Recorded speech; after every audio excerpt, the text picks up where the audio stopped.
অনেক দিন ধরেই জানো তো ভেবেছিলাম আমাদের এখানকার মা দয়াময়ী মন্দিরে গিয়ে একটু পুজো দেব, কিন্তু সেটা না কিছুতেই আর হয়ে উঠছিল না।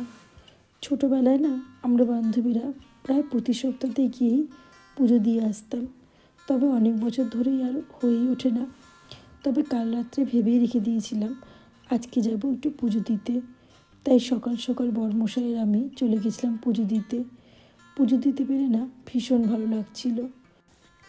এই ওয়াল হ্যাঙ্গিং সিল্কটা না আমি অনলাইনে আনিয়েছি, আমার ব্যালকনিতে যে হ্যান্ড পেন্টিং গাছটা আছে তার ডালে ঝোলাবো বলে। তাই বরমশাইয়ের একটু হেল্প নিয়ে ওয়াল হ্যাঙ্গিং সিল্কটা টানিয়ে নিলাম, আর তাতে না দুটো গাছ রাখলাম। এই ওয়ালে দুটো গাছ রেখে কেমন লাগছে জানিও কিন্তু। যেহেতু আজকে টাইমটা একটু কম ছিল, তাই ভাবলাম অনেক দিন হলো বেড কভারটা চেঞ্জ করা হয়নি, তাই আগে বেড কভারটা চেঞ্জ করে নিলাম।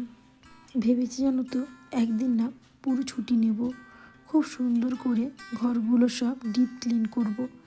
কিন্তু এমন কোনো দিনই পাই না যেদিন ফুল ছুটি নেব।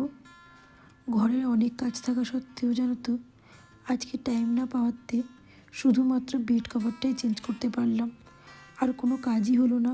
আমার না তোমাদের সাথে গল্প করতে ভীষণ ভালো লাগে, কিন্তু এত কাজের চাপে না কোনো দিন হয়তো কোনো ভিডিও করে উঠতেই পারি না।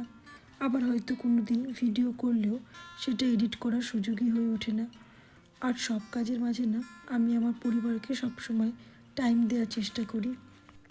ধন্যবাদ তোমাদের সকলকে আমাকে এতটা ভালোবাসা দেওয়ার জন্য। আজকের জন্য টাটা, আবার দেখা হবে অন্য কোনো গল্পে।